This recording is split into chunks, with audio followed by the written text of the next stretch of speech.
muzzle devices and what you'll get out of them in terms of training value. Now, this is a topic where, for whatever reason, people get like pretty emotional about this. And, you know, like for instance, someone will say like, hey, I recommend this muzzle device. And this person goes, well, that's not the one that I use, so that's really dumb.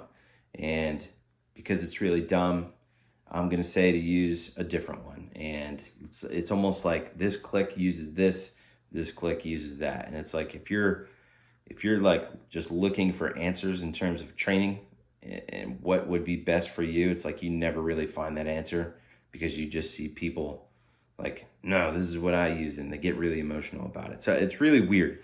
But what I want to talk about specifically is like what training value you can get out of each type of muzzle device, whether it is a muzzle brake or whether it's a flash hider. In my opinion, you can get something from pretty much anything if you are looking for it, in terms of training value anyway.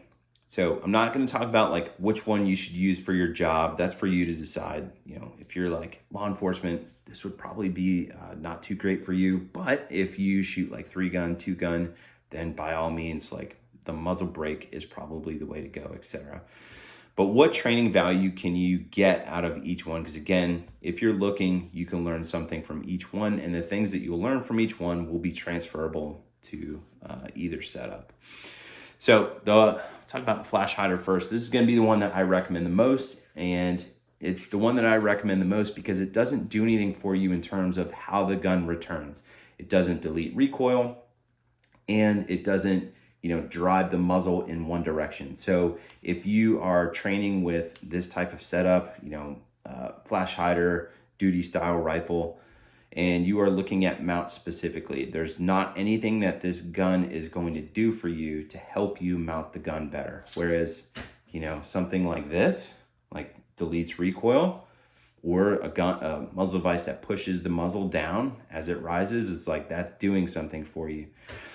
So I think you can really figure out how to mount the gun at least a little bit faster with something like this than you would with a muzzle brake. And the way that you mount the gun, the way that you mount this type of rifle definitely means a lot. Like it means a lot with the other stuff too, you know, like a gamer type of setup too. However, like you can't get away with bad mechanics with a duty style rifle like this one, because again, it's not doing anything for you in terms of deleting recoil, and it's not pushing the muzzle in one direction or another.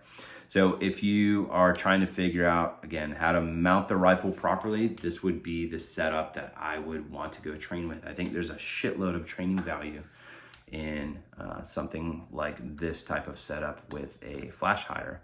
And, you know, could you learn how to mount the gun with a muzzle brake? Yeah, I'm not saying that you can't, but if you learned how to mount the gun with a flash hider and then you picked up a gun with a muzzle brake on it, things would just be easier. But if you learned how to mount the gun with a muzzle brake and then you picked up a duty style rifle, might be a little bit different story for you, just because this thing moves around a whole lot more. Not saying that 5.56 recoils a ton, but it definitely moves more than this type of setup. So I think, you know, learning how to mount the gun properly, I think that type of setup would definitely be the way to go. Now, what can you learn from a setup like this one?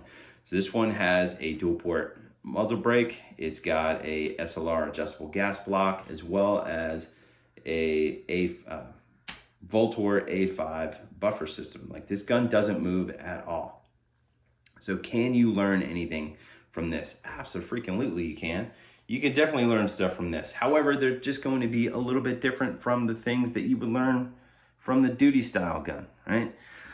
So again, pros and cons of everything. You will learn something from pretty much any type of setup if you are looking for it. So I think the first thing that I noticed right off the bat with this particular setup, because it doesn't recoil, like you press the trigger, it goes boom, like big boom because of that thing. It goes boom, and the dot doesn't leave. It doesn't go anywhere. It's like almost the dot just does this, and it doesn't really leave the target. So because it doesn't recoil, you can shoot this gun like way more aggressively at further and further distances on smaller and smaller targets. And I think because of how aggressive you can shoot it, my eyes, especially on transitions, need to go way faster than what I was used to with this type of setup. That type of setup, you know, further away targets, smaller targets, like you had to pay a little bit more attention because that gun is moving and this one really isn't. So I think, you know, figuring out how to get my eyes fast enough to keep up with this setup, like that's a really, really good thing that I learned from shooting this type of setup that is going to be transferable to not only, you know, the duty style rifle, but pistols as well. Like that's a really, really good thing to learn. And I learned it from like the gamer, it's not really a gamer gun, shorty with a muzzle brake, but like I learned it from this type of setup.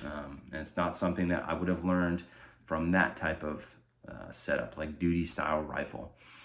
The other thing that I'm learning from this one is basically just mount it. And one of the hardest things is like mount it and don't move it. Meaning like mount it, keep the exact same pressure in my shoulder with the support hand and just run the trigger without like doing any sort of help to return it. Like don't push on it here, don't try to steer it here, don't, you know, put different pressures on it. And I would say like pressure changes in general, really, really bad when shooting rifle. But like, since this gun doesn't move, like you really, really see it, really, really see it. And so it's like amplified. So any sort of pressure changes that you typically do on like the duty style setup, when you pick this up, it's amplified. So I think that's a good thing. It's like, I really see that and that's bad. And I can figure out how not to do it on this, and that will transfer to shooting the duty style rifle. Like that will be good sets of skills to use. Now, I'm not saying by any means like you need both of these, like you need a setup that doesn't move and a setup that has a flash hider. I'm just saying there are some things that you can learn from each one. They are going to be different though, in terms of like which one would be more advantageous to learn a specific skill or whatever. But if you are looking, you can definitely learn something from a little bit of each one. So that's what I got on that topic. Please let me know if you have any questions or comments below.